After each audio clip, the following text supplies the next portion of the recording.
Fort Worth with your second place finisher. What is your name? My name is Raphael Neven. All right, so first of all, would you play? I play pure Orcust. So why did you decide to play pure Orcust for this event? I think this format has a lot of viable decks. It's a very open format. Nothing is really too powerful, which is I don't really like. But Orcust has the unique ability to play with one card, and then the other cards in your hand, like 4 or 5 cards, can be anything that beats this meta. So hand traps or utility cards.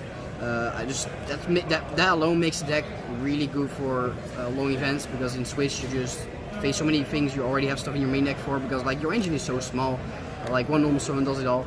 So that's why the deck was really good for this format, I think. Yeah. Cool. Let's see what you got. Let's see it. Oh, there's a prize. Prize card. Oh yeah. Also something like a lot of people ask me why I didn't play Moonlight Orcust, and they're probably gonna do it now even more because I lost to it. I think that deck is just really like a glass cannon. I thought it was really good. I tested it a lot, but I felt like that too much had to go right for it, and like in Swiss, I really wanted something more. Like I chose consistency over power basically. So that's why. All right. Let's get it. So normal summons, free Ibli. One of my friends played Mathematician. I play Ibli. Ibli is just absolutely insane because it plays around Ash, it plays around Nibiru, it gives Sky Striker a card, so you cold wave them basically. It's also really good to draw later on, because then you can reborn Cerberus or Phoenix and go easy Boral Sword. Yeah, this card is absolutely insane. And then free Scrap Recycler and an Armageddonite. So we maxed out on Scrap Recycler now. This is something from Ghent from 2 weeks ago. I didn't play free Scrap Recycler, but now we went for the maximum 7 normal summons, because any of these normal summons, of course, does the entire thing you want to do with the Orcust cards. And you just need to open one. Opening 2 is fine, like I said, because one card does everything. All of these other cards can be whatever you need, hand traps or utility cards. So it was just really important that you see one. Yeah, and Iblis is just so good in this meta, it's crazy. Then for the extenders, play 2 Linkslayer. The best card. Yeah, this card's pretty insane. I really dislike dangers in this kind of deck, because this kind of deck plays so many utility cards and hand traps, which makes the deck really good, because you normal summon this, you do your stuff, and you have 4 cards in hand that stop your opponent. But as soon as you're going to roll for dangers, and you risk discarding those cards, sure, you get a blank card in return, but that could be any Orcust card or extender that you don't need at that point, instead of the hand trap you discarded. So I was playing Jester Comfy. It's a level 1, it's a clown that says you can special summon it. That's all it does basically. Because the extenders I wanted to have were just the ones that you summon.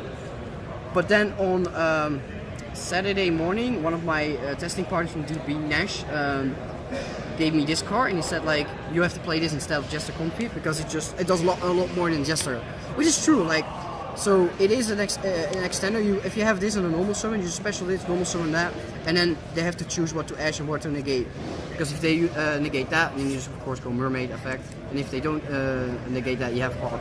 So you have already an extra layer of play. But this card outside of that, which does a lot more, because you can discard up to 2 cards to discard destroy back row.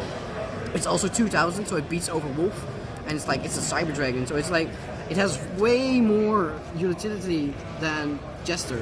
So I was really glad that last minute I changed that.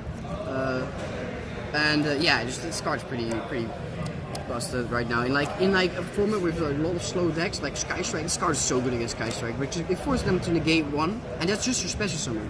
So then you normal summon, and they probably have to negate that as well. And then you still have the Nightmare play, which Phoenix is another another negate, and then you go Mermaid. So that was really good. Yeah. Orcust cards. This is standard. I don't have anything to say about this. I drew this way too much, but whatever. Gizmag's still really good. I would absolutely not cut that. Yeah. Hand traps. Phantasme. Phantasme is so good this format. It's basically good against everything except Pure Thunder, and especially in America, people really don't play that. Even though I played against Andres Torres twice, who played Pure Thunder, but it just happened. But yeah, this card is really good. Of course, Salamangreat, the Mirror, and Sky Striker. You just help so much fixing the hands, fixing if you draw this idiots. You just want to get rid of that. Free Nibiru. Yeah, the Nibiru is still really good in this deck, even going first, because you just set up some recovery from next turn, and if they have to break your board. I like to set up Babel because I told this in Lithium's video. I don't know how many people already know about it, but if you have Babel and they do their stuff, you have Galatea and you're just chilling and they summon 5 times, you can activate Nibiru. They can change any of your chain any of your Orcust cards because you have Babel. Then disresolve as far as possible, tributing the field but doesn't summon itself because it's a light, because you're locked on the darks, and also doesn't give them a token. Yeah, so I really like to set up Babel with this in hand because you will never die. Yeah. And it makes them play really weird because they know they have to break the field, but they also can't summon 5 times. Free Ash because it's just like it's the best. I wouldn't say it's the best hunter, but it's like it's overall the decks is the most safe to play. Yeah, just really good to have. And then free impermanence. We were back and forth on like impermanence, yes or no. But this is one of the few hand traps that works against Luna, so that's why it's here. Spells, free Cosmic Psych. I'm really glad I played this. This is also what I'm talking about. These are some of the utility cards that different decks cannot really play. Like if you play Luna Orcust, you can't play this stuff. And this just doesn't let you lose game 1s against Subterror, Altergeist. There can only be one in Sky Striker. There's so much use. And in the mirror, of course, you just because you know where the crescendo is. So this is just a 1-for-1, but it takes their main negate. So that is really good. Monster Reborn. Monster Reborn has so many uses, and it's of course also an extender. It's really good. Foolish Burial. And then Instant Fusion. Instant Fusion is probably the best spell in the deck because it's an extender. It gets rid of stuff with Thousand Eyes, but it's also FTK with Winda. So yeah, for the Orcust cards, 2 return. I'm really liking this card right now. It makes drawing the stuff like the Orcust cards, of course, a lot better. And it's really good to have in your deck against like grindy matchups. Like a lot of times I end on Babel, Galatea, and just get this every like turn after turn and just get free draws in grindy matchups. And I want Crescendo. I was playing Twin again. We cut it for 2-1 because we expected more combo matchups, which did. I played against Goku twice, played against Dino Orcust, played against Thunder Orcust. So like. Having double Crescendo is really good if you expect slower decks, like if you expect more Sky Striker. It did the job. 41 cards.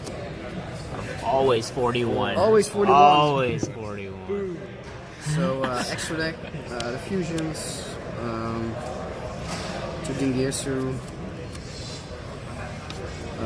2 Mermaid. Absolutely need 2 Mermaids if you play 2 Ibli. Like it comes up a lot. Like you just because. This one also summons Ibli, of course, so you can go Ibli, summon this, summon another Ibli from your deck and give them Ibli. Like, so you always have targets for this, and it's just really good to have a second one. The other Nightmares, Unicorn is good, but there's no space for it. Free Galatea, of course, 1 Dingirsu, Bomber Dragon, Bolsor, and this is something different as well. Like, we got the Sky Striker cards because we couldn't really justify the Kagari anymore. So we played Trustbania because Trustbania is absolutely broken against Sky Striker. Because it really helps when you, let's say you go into your Phoenix play, you discard Harp and they go, you target something, whatever happens, it doesn't matter. And then if the deck can only bonus, you can't go into Mermaid, but then you can use the Harp to special summon anything, like Symbol or Nightmare. Then you can go into Trustbania and then you can use the Wand or the Symbol, whatever you summon, or like, sorry, Nightmare Send Symbol, Send Wand. Whatever. So like you make the Trustbania and then you summon something to clear their entire back row. Especially with Ibli, because Ibli of course is a cold wave against Sky Striker. Like sometimes you just can't kill them through the Ray, but that doesn't matter if they have a Shark Cannon anchor set or engage with multi-roll, because you Ibli them and then you make Trustbania, you clear the entire field, you deal 2k and you pass turn with like. So that's why Trustbania was really good as well. I'm really glad I played that card. For side deck, last minute we put in 2 Crows because Crows is very versatile right now against a lot of matchups. I also wanted to have more against Salamangre because my side deck wasn't really prepared for Salamangre, but I still respect the matchup.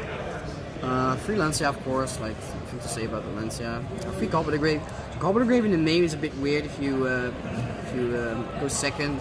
I lost a lot of die rolls today, so I'm glad I didn't main it, but after siding you need it because no material Lancia exists.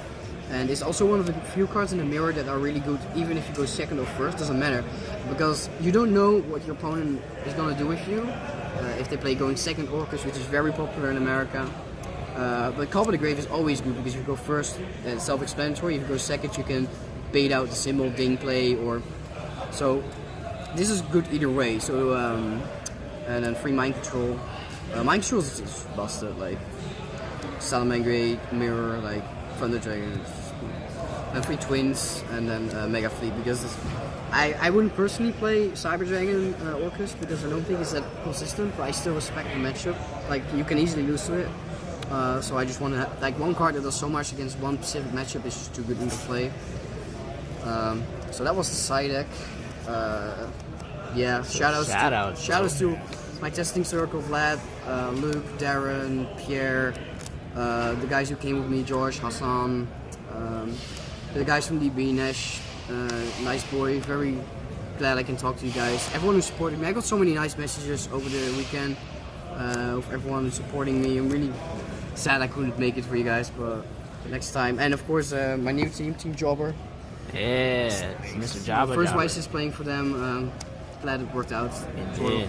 A very important shout out, La Colonne de Baron. It's a French store on Facebook, and they hooked me up with all these nice OCG products like sleeves, deck boxes. So go check them out on Facebook as well if you're interested in that kind of stuff. For sure. Thanks. Again, bro. Easy. Yeah, I think that's it. Perfect.